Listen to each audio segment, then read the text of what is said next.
La parole est à monsieur Sébastien Leclerc. Ma question s'adresse à Madame la ministre des Solidarités et de la Santé. Madame la ministre, jusqu'à une époque très récente, les principales préoccupations de nos concitoyens tournaient autour de l'emploi et de la sécurité. Une autre thématique est en passe de devenir prépondérante, celle de l'accès aux soins. Vous le savez, les hôpitaux publics sont au bord du gouffre. Le mal n'est pas nouveau. Il date d'il y a au moins une vingtaine d'années. Vos annonces récentes ne seront pas en mesure de résoudre la crise qui éclate aujourd'hui. Ce chaos de l'hôpital public a aussi été nourri par les carences de prise en charge de la médecine de ville. Manque de formation de nouveaux médecins généralistes, mauvaise répartition sur le territoire national. Aujourd'hui, trouver un médecin généraliste lorsque le vôtre vient de cesser son activité ou lorsqu'on l'on déménage devient une mission quasi impossible dans une ville comme Lisieux. Par la loi, nous venons d'acter un relèvement du numerus clausus, mais les premiers effets ne se feront sentir qu'en 2030. Or, il y a urgence, Madame la ministre. Parce qu'il y a urgence, un certain nombre de collectivités, d'abord les départements de Saône-et-Loire, puis de l'Orne, puis tout récemment la région Centre-Val de Loire, font la démarche d'ouvrir des centres de santé en salariant des médecins. Quel regard portez-vous sur ces initiatives? Dans notre pays, la réussite passe désormais surtout par les territoires. Êtes-vous prête à leur faire confiance dans cette voie et au-delà à les accompagner? L'État intervient déjà pour créer les pôles de santé libéraux et ambulatoires, des structures qui sont parfois des coquilles à moitié vides faute de médecins. Nos habitants sont dans l'attente de solutions rapides et pragmatiques, les urgences dans l'attente d'une réduction du flux des entrées. Si nous sommes très attachés à la médecine libérale, êtes-vous prête à encourager comme recours en cas de manque de médecins le salariat de médecins dans les collectivités qui le souhaitent? Merci, monsieur le député. La parole est à madame Agnès Buzyn, ministre des Solidarités et de la Santé. Merci, monsieur le président, mesdames et messieurs les députés, monsieur le député Sébastien Leclerc.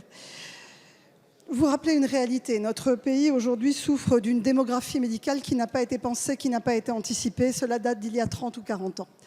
Nous vivons maintenant avec du temps médical qui est insuffisant par rapport aux besoins de la population et nous ne devons plus opposer aucun secteur, ni la médecine libérale à la médecine salariée, ni la médecine de ville à la médecine hospitalière. Et surtout, nous devons faire en sorte que les professionnels de santé coopèrent le mieux possible autour des patients. Car oui, nos professionnels de santé, infirmiers, pharmaciens, sages-femmes, kinésithérapeutes, ont tous des compétences particulières qui peuvent être mises au service des Français.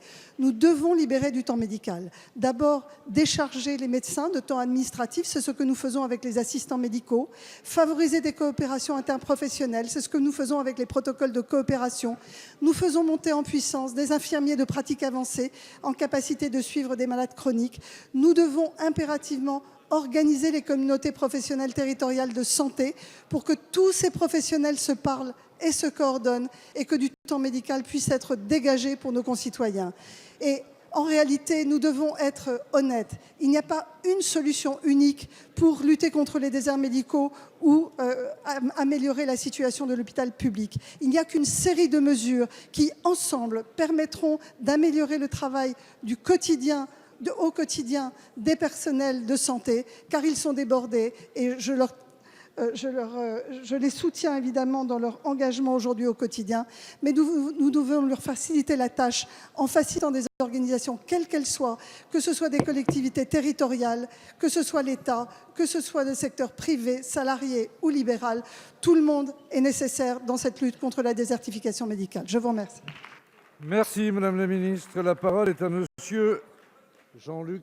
Pardon, allez-y, monsieur. Merci, monsieur le président. Madame la ministre, il nous faut des médecins et je vous propose d'encourager, d'accompagner, pourquoi pas sur le territoire de Lisieux, le salariat de médecins de ville. Merci. Merci, monsieur le député.